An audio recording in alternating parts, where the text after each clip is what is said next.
Good afternoon, everyone. Uh, the topic, as you know, is contemporary Indian cinema.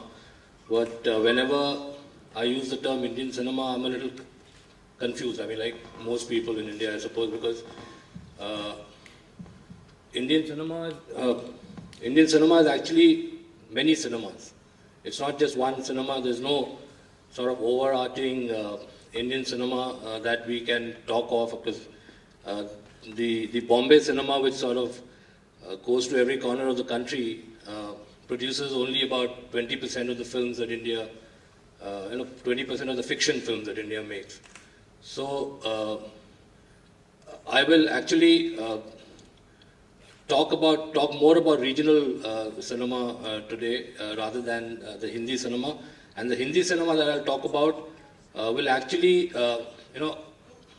be like the regional films, because a lot of Bombay films today are actually going regional. They are moving away from Mumbai and Delhi, and they are being increasingly set in in the smaller towns, in the villages, and they're also using language that is spoken in these parts of the country.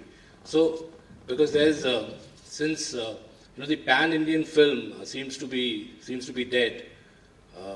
I mean, when I was growing up, I mean, a film would come out and it would be seen literally by everybody in this country, and a Sholay would come out and everybody would see it. But today, even a big film, a big Bombay film, does not seem to reach everybody quite to the extent that the big Hindi films used to at one time.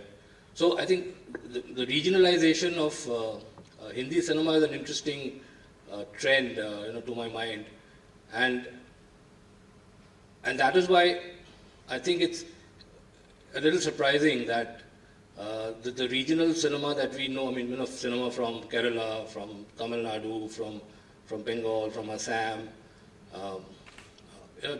they do not sort of travel across the country. I mean, a Tamil film might, a Rajinikanth film or a Kamal Haasan film might be seen, I mean, everywhere in the country, but I mean, all the other films, the smaller films, which a lot of young, filmmakers make without stars and without the kind of stories that we are used to seeing in big films, don't really reach out. And so that is why when we talk of Indian cinema, I mean, we tend to limit ourselves to the kind of cinema that is visible, that is easily accessible, and which is like really a small percentage of the cinema that we make. I mean, if I take the instance of the big film festivals in the world, Cannes, Berlin. Cannes for the past few years has been selecting Indian films, but they're all actually Bombay films. They're all Mumbai films. They're not really Indian films anymore. They're all about the Mumbai underworld. They're about the gangsters, or they're films that are coming out of that the Mumbai filmmaking system. So there was a time in the 70s, in the 60s, even up to the mid 80s, when most films, Indian films that went to Cannes or Berlin or Venice, were actually regional language films. They were Malayalam, Bengali films primarily. But that seems to have changed, because which for people in Mumbai might be good news, because their cinema is being increasingly accepted on the world stage. But a certain kind of Mumbai cinema, it's not the big, like the Berlin Film Festival, which I think ended yesterday or is going to end today, has Imtiaz Ali's new film Highway, and Berlin has been premiering a lot of these Hindi films. Dawn 2 was there, and Shah Rukh Khan films seem to be of particular interest to Berlin. And Cannes has become this place where Anurag Kashyap seems to have a complete monopoly. Last year, 4 Indian films were in Cannes, and all 4 had Anurag involved with them, either as director, producer, or co-producer. So I think the space is shrinking. So the question that we need to ask is contemporary Indian cinema really reaching out to the extent that it should be? I mean, it is one thing to, celebrate the fact that these big Hindi films and the big Tamil productions are doing well commercially, and but what we don't seem to talk about the cinema that the cinema that is being made on the fringes. I mean, they remain on the fringes because the distribution system does not allow them any space to sort of manipulate their way into the mainstream. The problem here is that a film that doesn't have stars, a film that is made on a limited budget, a film that has something to say, a film that isn't following a formula, even if it makes it to a multiplex, it's actually sharing the same space as a big Salman Khan film or a big Rajinikanth film. So I mean, at the end of the day, they don't stand a chance. I mean, they're released. It's a token release, and within a week, these films are out. So ultimately, if I want to see a small Tamil film or a Malayalam film sitting in Delhi where I live, I mean, it's almost impossible unless I really sort of have access to the director himself, which is one way I actually get to see some of those films. I mean, a filmmaker, he makes it possible for you to see it. But the point is, I mean, you need those films to go out to people who watch films, and I'm not willing to believe that people are not interested in watching these films. It's not that. I mean, we are told all the time that it's. I mean, it's only the big stars who sell, and people are not interested in watching anything else. But I mean, unless you actually give them an opportunity, unless you give them the choice, how do you decide? I mean, who decides that these films won't be watched at all? So that brings me to 2 points that I want to make. One about Malayalam cinema and one about Bengali cinema.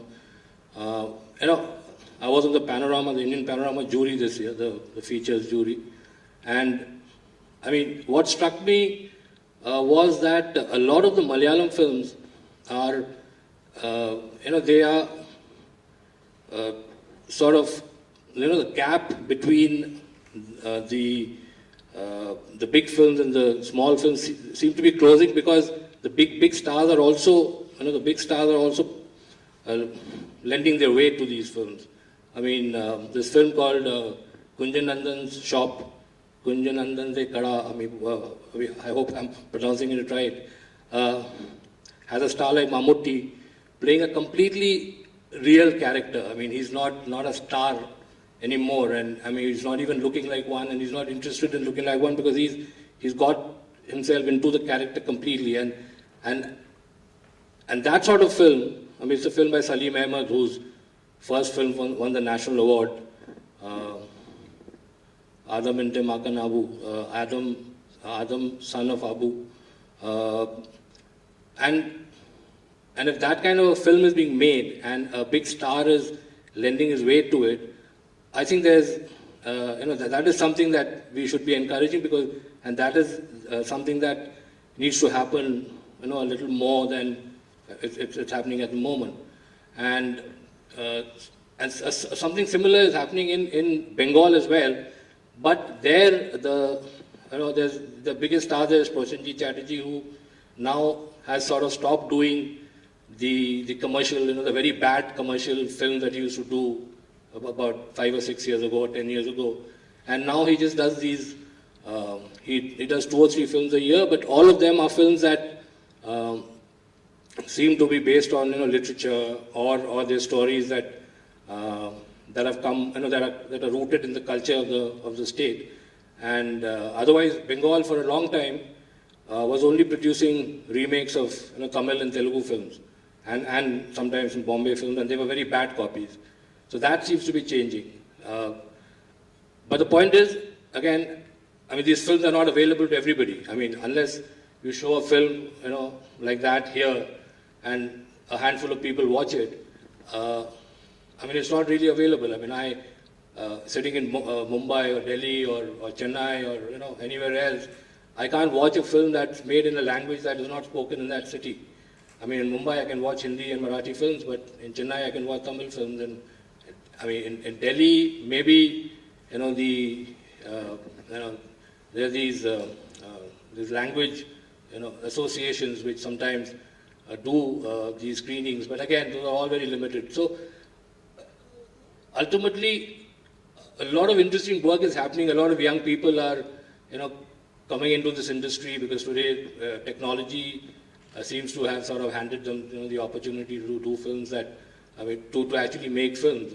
Earlier, you would have a person who wanted to make a film in Bombay, for instance, would have to go through the same rigmarole of approaching a big producer and convincing him to actually bankroll a film, and then that producer would tell the director to change the script so that it would be more viable commercially, and all that would happen.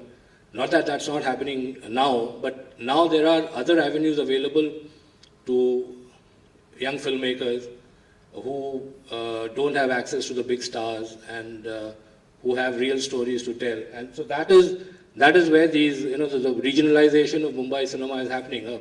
Tigmanshu Dhulia can make a film like Pansing Tomar with just Irfan Khan in it, and everyone else is completely unknown. I mean, they were all unknown at that point. Nawazuddin Siddiqui, who plays a small role in Pansing Tomar, went on to become a star, but at that point he was nobody. I mean, nobody knew him. His face wasn't known, and he could make that film, but he had to struggle. I mean, people who know how that film was made, I mean, it was a long struggle. He had to. So that kind of that struggle seems to have, it's become much easier for a young filmmaker to go to Bombay and go with a script that he believes in, and then find somebody who is willing to bankroll it. So last year we had releases like Ship of Theseus, The Lunchbox. We had a film called Shahid, made by Hansal Mehta. They're completely unlike anything that Bombay makes, and yet those films got the backing of the mainstream industry. I mean, key players. Karan Johar helped with the distribution of The Lunchbox. Kiran Rao, Amir Khan's wife, picked up Ship of Theseus, pushed it. Shahid was picked up by UTV and distributed. I mean, they did not produce the films, but after seeing these films, they realized that they had commercial potential, and they all kind of made money. I mean, none of them was so increasingly now the bigger players are looking at smaller films, but that the flip side of that is the independent space that was opening up is now being sort of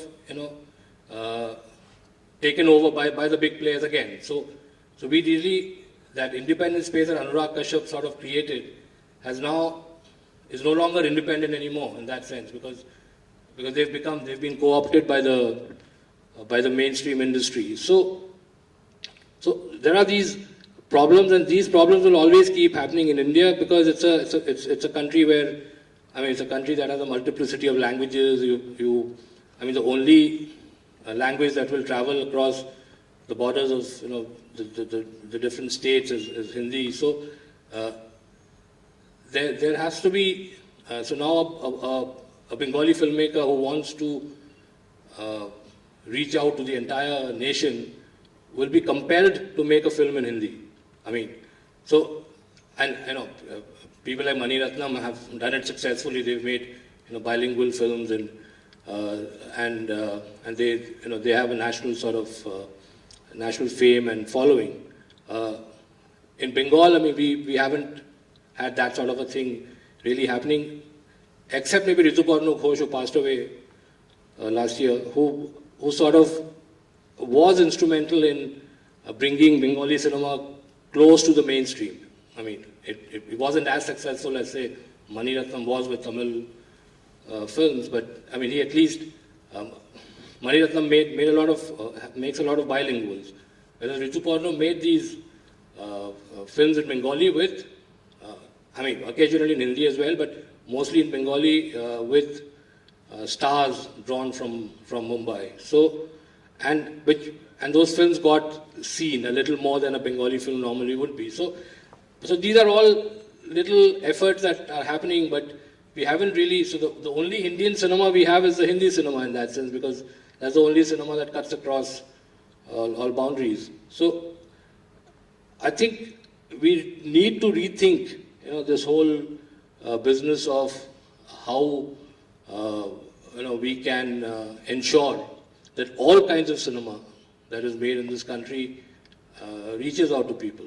I mean, when the multiplexes began, when the multiplexes came in, we thought that we would have choice. Now we would be able to go to a multiplex and pick and choose what we wanted to watch, but that hasn't happened. I mean, even today, if a big film is opening, I mean, everything else is removed, and all the 5 screens, all the 8 screens in the multiplex are taken over by that big film, at least for 1 week.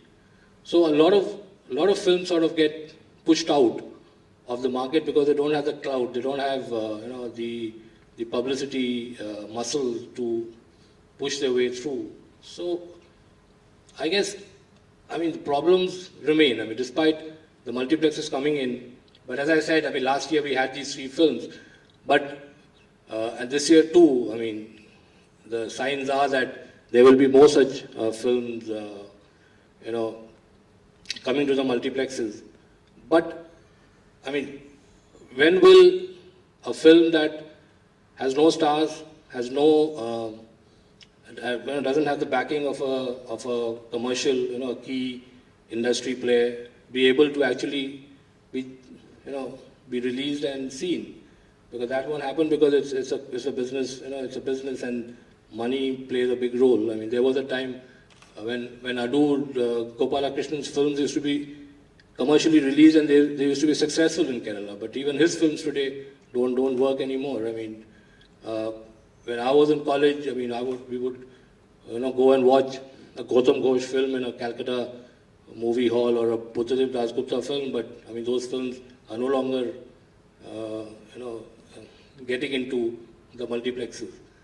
So obviously it all boils down to how the distribution system works. Filmmaking isn't like writing poetry or writing a novel, and you put it on a book, in a bookshop, and hope that people will pick it up. But here it's like you actually have to push your way through, and publicity, and the publicity budgets have gone up. People actually spend only half the entire budget of a film on actual production, and the remaining half is spent on publicizing the film, on advertising.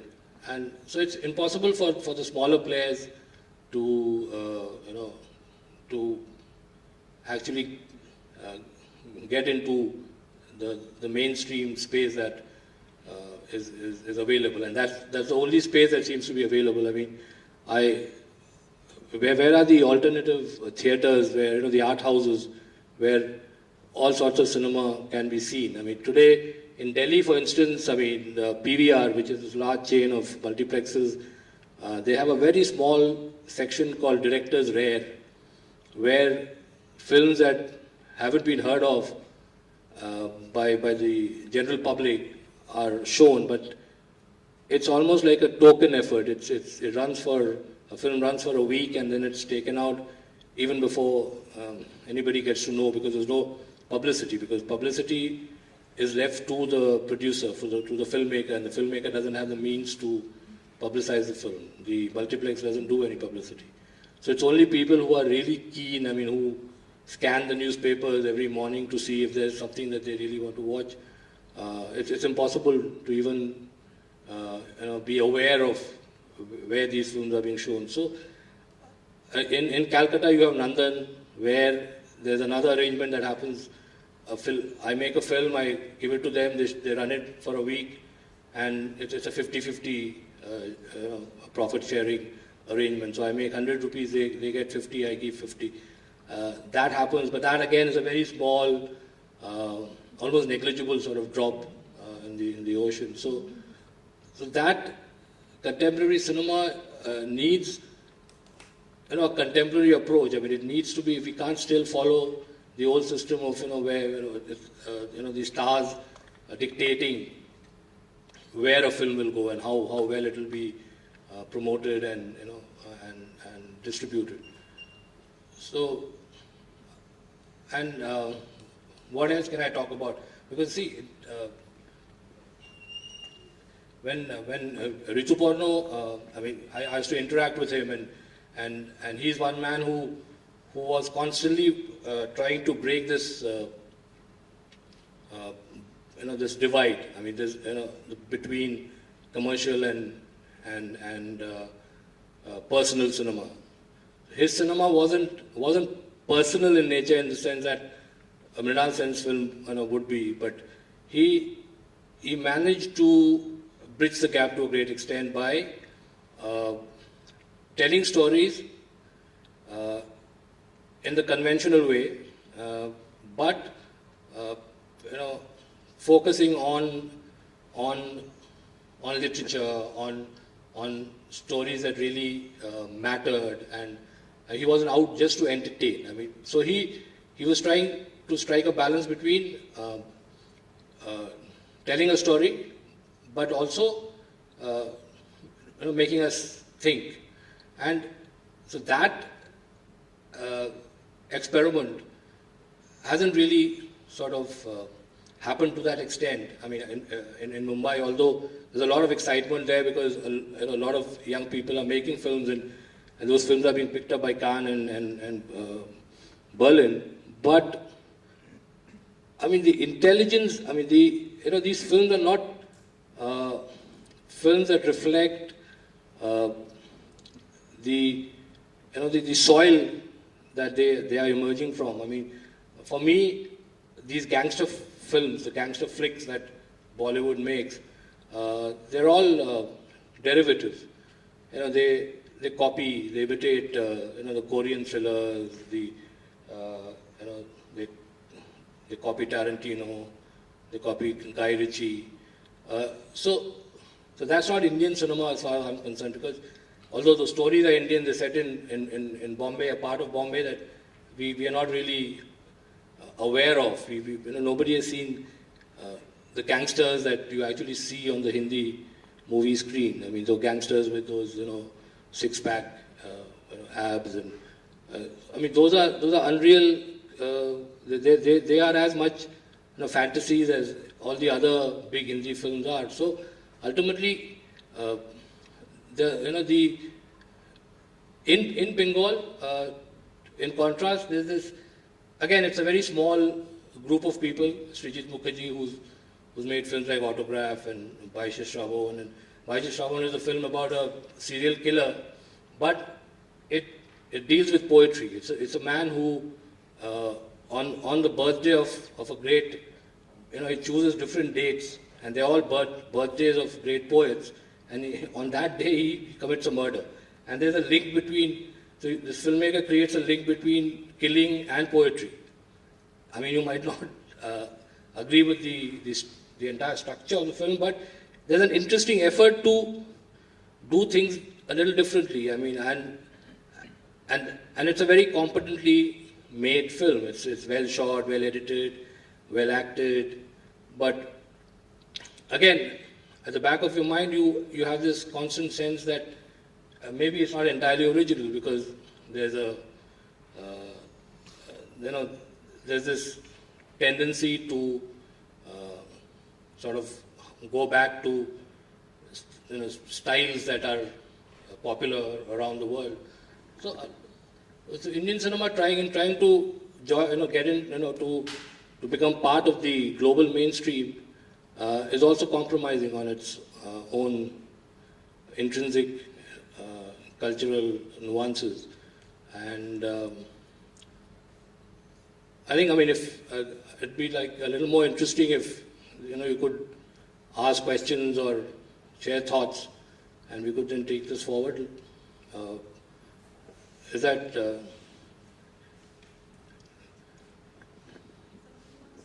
yeah, please. I think you have been talking about multiplex. And what I feel is this multiplex divides the audience. Now, if I go to see a film in a multiplex, I have to spend at least 500 to 600 rupees. So, where is the money for the mass audience to see these films? So, what I find there is that lots of elites come, big people, that is, who are rich, they come with their children. They spend at least 1,000 rupees on coming to the show, and they try to see. But this multiplex has not solved the problem of distribution of these type of films. That is one point. Yeah, no, I know, I agree with you. I mean, see, what happens is, I mean, you can extend that argument to the malls that have been built. The malls are all access controlled. I mean, not anybody can walk in. And there was a time when we would all go to the same shop and buy stuff. I mean, irrespective of, who we were. I mean, so we would rub shoulders with everybody, but now we don't. So even cinema watching has become an exercise which it's not a community exercise anymore. I mean, when we were schoolboys, we would go to a cinema hall and watch a film with everybody. I mean, today it's like you walk into a multiplex. I mean, it's people, as you said, with money but I mean, the multiplexes, it's like hospitals. If you build a hospital, if the government gives you land, it's mandatory to devote a certain percentage of your services to the poor, to give it free. So why can't they do it in multiplexes? I mean, it's very easily done. I mean, it's not rocket science. You just have to tell a guy who's setting up a multiplex in a big mall that you have 5 screens, 1 screen you will have to devote only to this. Otherwise, your license will be taken away. It's what PVR cinemas do. Yeah, but that's tokenism. Yeah. That's tokenism. They're doing it only to, fool the authorities because, I mean, they say, see, we are devoting a week to a film like this, but I know for a fact that a film that's released there is often withdrawn on the 3rd day because quietly, nobody gets to know because, I mean, who's keeping track anyways? In the papers you announce that this film is going to show in screen number 3 of some PVR somewhere, and they run it for 2 days and they realize and they feel that it's not working for them because it's not too many people are coming to watch it because they're not publicizing it. Nobody knows that it's running there, and they withdraw it. So it's very easy actually. I mean, when you hand out the license for a multiplex, make it mandatory. Make it absolutely mandatory that 1 screen will be available. But I mean, it's flouted. I think even hospitals flout that rule. I mean, which hospital gives free treatment to anybody anymore? I mean, the big ones I'm talking about. So this needs to be enforced. And if it's enforced, I think it's a great thing because we have how many? I think PVR now has 1,000 screens. All over the country. Yeah. So even if they give us just 1% of those 1,000 screens, I mean, it'll still be, a good number to begin with. And but I mean, it doesn't work out for them because I personally in Noida, on the outskirts of Delhi where I live, in one of the multiplexes, did a Meet the Filmmaker program. Every Saturday we would show a film, and they were not necessarily all, arty films. There were some commercial films as well, and we would invite the filmmaker from wherever in the country he or she was, and we would have a discussion with the audience. And a lot of students, these mass comm students would come to those screenings, and it would be a very lively sort of interaction at the end of every screening. And this happened for, I think, 21 weeks. And then the multiplex, pulled the plug. They said it's not working financially for them. So there's nothing you can do. I mean, it's all about money. So unless,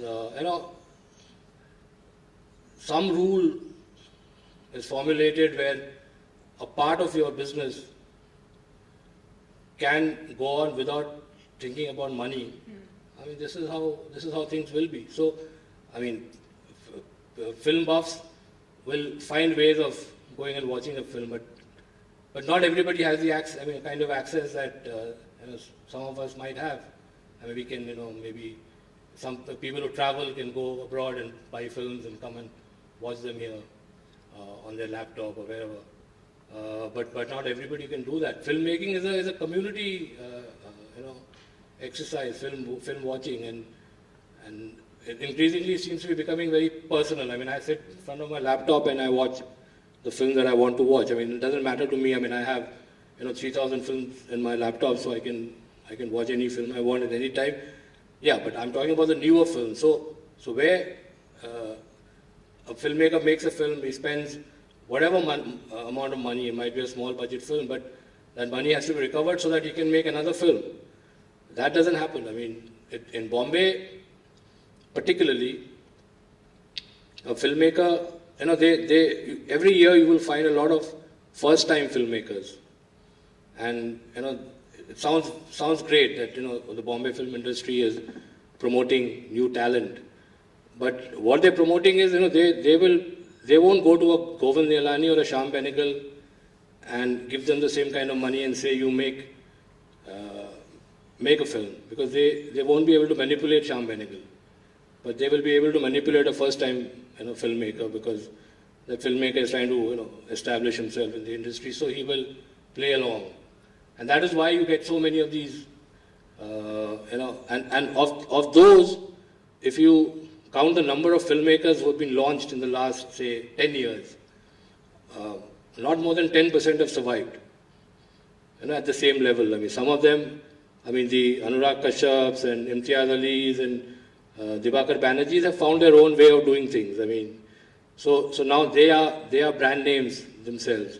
So unless you're a brand name in this market, it's only brand names survive. Unless people know you, unless there's some money bag who's willing to invest in you, you might have the greatest story in the world to tell, but so that is at the making stage. But beyond, after the film has been made, things are worse. As you said, that multiplexes, nobody, if we even, you go, if you go with a family of 4, you'll be blowing up at least 2,000 rupees watching just one film. And for most people, I don't think it works.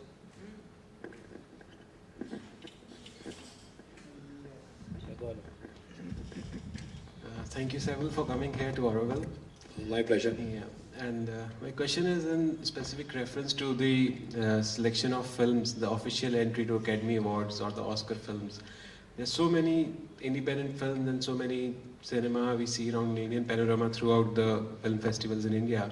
But finally, when the film is selected for Oscar Awards, there are films like Barfi, which was last year. So do you think the role of the bodies, the committees which are set by NFDC, they are doing a fair job at that, or there is some lobbying that goes around this kind of thing? I think there's a complete disconnect between the selection of panorama films and the selection of the film for the Oscar, because first of all, winning an Oscar might not mean anything ultimately. If your film is good, a film like The Lunchbox has actually been sold to practically every country in the world. Agents have bought it, distributors have bought it for practically every territory in the world. So even if it makes a little bit of money in every territory, it will, by the end of the entire process, it will be a hugely successful film, which it already is, I think, because it's going to be released everywhere. Fox has it for the US, and all the major agents, even France has a name. I think Wild Bunch has picked it up. So things like that. With the Oscars, the selection is done by the Film Federation of India, which is this representative body of all the film bodies in the country. There's the South Indian Film Chamber, there's the Eastern India Motion Pictures Association, there's the Western India Film body. So they create a jury. The jury, of course, is made up of people who are filmmakers and technicians and industry professionals. So ultimately, it's these trade bodies which decide which film. So the trade bodies are the last people who should be allowed to decide what film will work at the Oscars, because they have no idea, because the Academy is a body of 5,000 members, a large percentage of whom are 65 plus, 70 plus, and their understanding of the world is not like particularly contemporary in the sense that they're still probably stuck in the past. So you need to think about all that, and before you send a film. I mean, one example that I give, is that of when the 2002, I think it was, and this was the year after Lagan. When Lagan was shortlisted and it lost out narrowly. The following year, India sent Devdas. Because Devdas was selected by Cannes, and suddenly people thought that this was the film that people would watch. And there was Mani Ratnam's Kanna Sil Mutha Mittal, which was a film that might actually have made the shortlist again. I mean, because Devdas was a film that people didn't get, because in Cannes, the auditorium was empty in 20 minutes. It's a huge, the Grand Lumiere is like, I think a 2,200 seater, and the auditorium was, it just emptied out in 20 minutes. There were 20 people left inside. Because they just could, because the first 20 minutes of the film are so loud, so melodramatic, so, in your face that people couldn't take it. So if you send a film like that to the Oscars, obviously, I mean, they'll also watch it for 20 minutes and, push the stop button. So, and see, again, now an award isn't going to make a difference, except the fact that an Oscar tag can actually make your film travel a little more. If that is important, yes, of course. I mean, the Oscar matters, but I mean, a film that wins in Cannes, for instance, that the stamp, that will stay with that film forever. I mean, a film that would have won 50 years ago is still remembered because it won, the Palme d'Or in Cannes. So, awards are important, but I mean, the Oscar, the American market is already open to Indian films. There's a very strong, Indian population there which sees these films. But Indian cinema has to travel beyond that, the diaspora, and go to people who were not from this part of the world.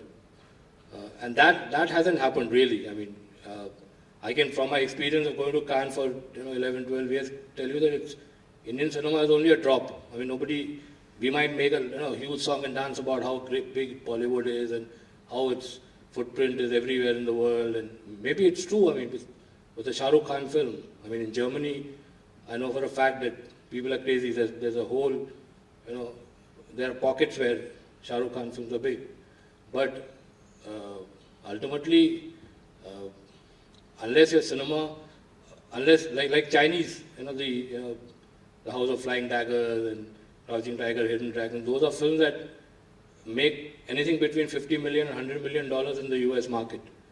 Whereas an Indian film, if it makes $5 million, we say it's a huge hit in the US. So the entire game is different. I mean, we still haven't really, we are still playing district level football. We haven't gone to the World Cup.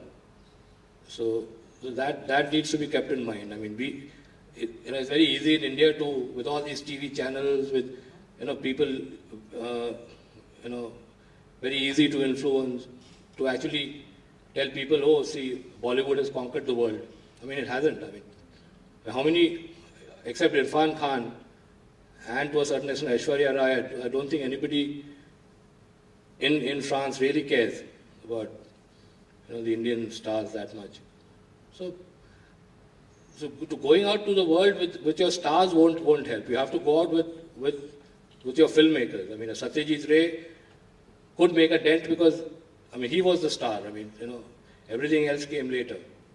I mean, if you're going to the world with Shah Rukh Khan and Amir Khan and Salman Khan, then obviously your reach will be limited only to people who go and watch films only for the stars. It won't break into the larger market where cinema is, seen as, chronicles of the times, as an art form, as the other things that cinema should ideally be. I loved when you said how the indie cinema is co-opted and appropriated by the mainstream. I wish you had opened it up a little bit more. Anyway, it was good that you brought it out. But I want to go back to this multiplex discussion which went on a little bit ago. Yeah. In Chennai, I live in Chennai. Yeah. I dreamed since many years that some small theatre should become an art house cinema theatre. And I approached this, we have a very good multiplex in Chennai, Satyam Cinemas. Yeah.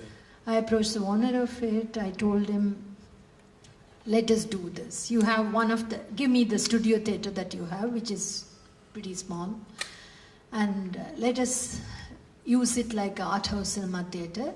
At least, if not all the shows, some 2 shows of every day, or we can even start with weekends. He said, such films, nobody will pay and come. They will only go to the festivals. Nobody will pay for such films. I said, I will run a program for a year. Let us invite filmmakers from all over the country, the filmmakers who made a difference to Indian cinema, and show a short retrospective and also bring them face to face with the audience. And if you look at it as a build-up exercise, then let's open it and release films. He agreed, he very sweetly agreed. He's totally a businessman who takes care of the interest of his business, but nevertheless he agreed. And he gave me one of the houses, one of the screens, totally cost-free, for 3 screenings, plus 1 face-to-face session, once a month. And I found a sponsor who will support air ticket and a hotel, hospitality, whatever. And the filmmakers, most of them, as I'm an admirer of their art, they were willing to support this, as they knew that I'm not looking for anything for myself. But he also paid me, this cinema house owner, he paid me very handsomely. I can't complain about it. And we did this program for 1 year, and in the meanwhile we progressed about talking. He saw how we had to turn out people, for every screening, people were coming. These were free of cost. We were not charging. And then at the end of the 1 year, he didn't want to stop it. He said, please do it, go on. I continued, but at some point, I ran out of our filmmakers. I said, I don't want to do everybody. I've done this. And then we started talking about it. And as a pilot or something. In the meanwhile, we spoke so much that he asked me to go and select some films from the Cannes Festival. I did some selection. He bought them finally. He even released them here. But as a pilot, we released Niral Kuttu of Adur Gopalakrishnan, which was a pretty new film at that time. We opened it as a weekend screening. We ran it for 3 weekends. We had an audience, but nothing compared to what came when we had his retrospective or his face-to-face. But this was not bad. The theatre didn't run into a loss. They could meet the expenses. But I observed, this is where it's not the 500 rupees that an audience has to spend. But the problem commercially, where it comes, because I was looking, but we could never continue with that exercise. Of course, the other forces in the establishment was very uncomfortable with this whole thing going on. This is very, very understandable in a certain way. But what is the commercial reason? I could study it. We could never spend on the visibility that the rest of the films in the complex was spending on. We couldn't put one flex board because each thing costs so much. And we couldn't spend on any kind of publicity otherwise.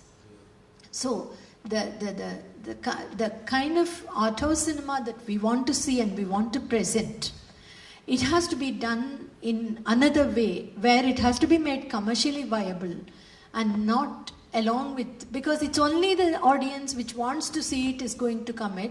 And if we are looking at a spill audience from the rest of the cinemas in the multiplex, we have to be in a position to work on the visibility of this screening along with so many others. So it is connected completely to the commercial network that one has to attack. So this is Well, the, I'm and sure- about excuse me, and about this Oscar question and Cannes. Of course, everything is important. Cannes is very important in one way, Oscar maybe in another way, which I don't know. Like you said very nicely about market picking it up. But I think what we have to worry, we people in India, we have to worry how the content is very, very slowly shifting in our own festivals towards more market-oriented films. This is what is worrying me in the last 10 to 15 years. Yeah, I mean, I'm sure you're aware that there's a Save Indie campaign that some filmmakers have been running. You know, they got together and they went to the INB ministry and said, you know, every city should have one, you know, like these Rabindra Bhavans for cinema. You know, Rabindra Bhavan was set up in the 50s, I mean, it was, so, every state. Only our state didn't want to have. Okay. So, okay, that's okay, but there are so many other states that have it. So, you can, today, all those Rabindra Bhavans are being used, you know, for concerts, for dance performances, for classical music recitals, and all that. So, all these filmmakers said, let's do the same thing for cinema. But obviously, this movement has started a bit too late. I mean, maybe when, you know, Satyajit Ray was alive, and if he and, you know, Adul and, you know, Aravindan and all those people had got together and put pressure on the government, they might have done it. But to the credit of the INB minister, he's agreed. The Films Division Auditorium in Delhi, where we, you know, film critics are shown, you know, where the press shows are organized for us, that is being converted into a theatre meant for independent cinema. Yeah. So now that is where I have a problem, because, as I said, like you said, we should have opened it out. That argument, because we don't, where is the independent cinema in India? I mean, the independent cinema, the moment the big players spot something that they think is a threat, they immediately gobble it up, you know, they find a way of doing it. I mean, the Adur Gopalakrishnan and Shyam Benegals have got on in years, and they've played their part, they've taken Indian cinema to a certain point. But now it's for the younger people to put their foot down and say, you know, we have nothing to do with Karan Johar. I mean, let Karan Johar stay in his, you know, the huge domain that he's created for himself. And it's a perfectly valid domain, because he entertains people. And people are willing to pay and go, you know, watch his film. But what I'm saying is that the diversity of this country, I mean, the most diverse nation in the world, I suppose, is not reflected in our cinema. I mean, our stories are not told. I mean, where are the stories? I mean, you see a film like Fandry, if you've seen it, I mean, that sweeps you off your feet, because it's something that you haven't seen. I mean, it's like a filmmaker who has grown up in, you know, the lowest of the low, you know, castes. He decides that, I mean, nobody tells my stories. I mean, everybody on the screen is upper caste, Hindu, fair, you know, they're all rich, and so he decides to make a film about himself. Although it's not an autobiographical film, but it has elements from his life. So, in fact, I was joking with a friend recently in Bombay that filmmaking should be taken away from educated people and given to, you know, people who actually, you know, learn from life, and they face, you know, these hardships on a daily basis. Filmmaking is an urban exercise, you know, educated people who have their own way of looking at things, which is obviously interesting too. I mean, we can't completely negate that, but we need more people who are rooted to come up, you know, so that will be the truly independent cinema. I mean, but Fandry is a Marathi film. It's not a Marathi film, it's actually in the Kaikadi dialect, which has a mix of Marathi, Kannada, Telugu, even a little bit of Tamil. You know, it's a very interesting. These are nomads who are now denotified tribe, a denotified tribe, and they. So so that kind of cinema is not being made because it's not possible.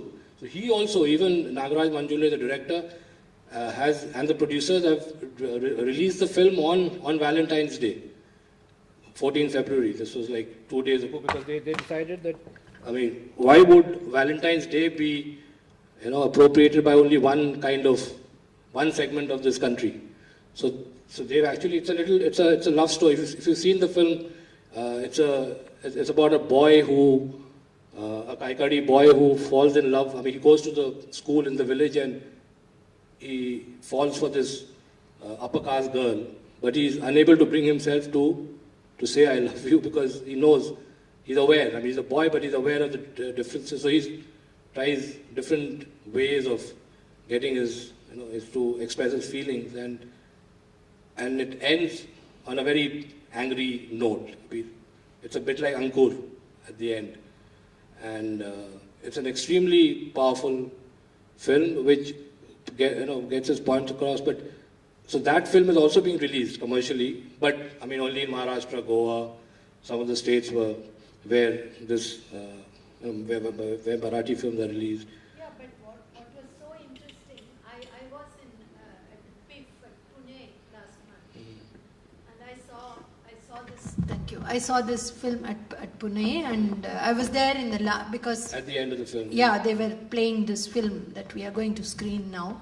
That was why I was at that festival, and this film, Nagaraj Manjule's film, The Fundrae, it swept almost every award in that festival. Yeah. It was fantastic, and there was such joy among the whole local audience. See, this is fantastic. The audience, I mean, the Marathi, even though all these other dialects also play in the film in some way, that audience loved that film and they enjoyed that film and they were showing their appreciation. And in this festival, see, this is what I'm talking about. Most of our festivals, the way the content is very, very slightly shifting in the last 10-15 years. That is including our IFI. Absolutely. I agree. It is very, very worrying. It's shifting to the mainstream, like Khan has shifted in the last 10 years. Star Wars was there in the 10 years before or something. Yeah, but the difference with Khan is, Khan has these big Hollywood studio films because they need them now, because the world is a place where unless you have the Brad Pitts and Leonardo DiCaprio's, you don't get the visibility that you need. But they also push a lot of the cutting edge films from Philippines and Korea, and so it's not that they've completely ignored that kind of cinema. I mean, for a lot of people like us, going to Cannes actually means watching those films, because I don't watch the Hollywood films there because I will get to see them anyways, within a week or two of coming back. So these smaller films are not completely, because that is the great thing about Cannes, that it celebrates commerce as well as pushes a lot of the crazy stuff that young people are doing around the world. Not all of them, not all those films are great films necessarily, but at least there are people who are refusing to follow the formula that has been decided for by the big players.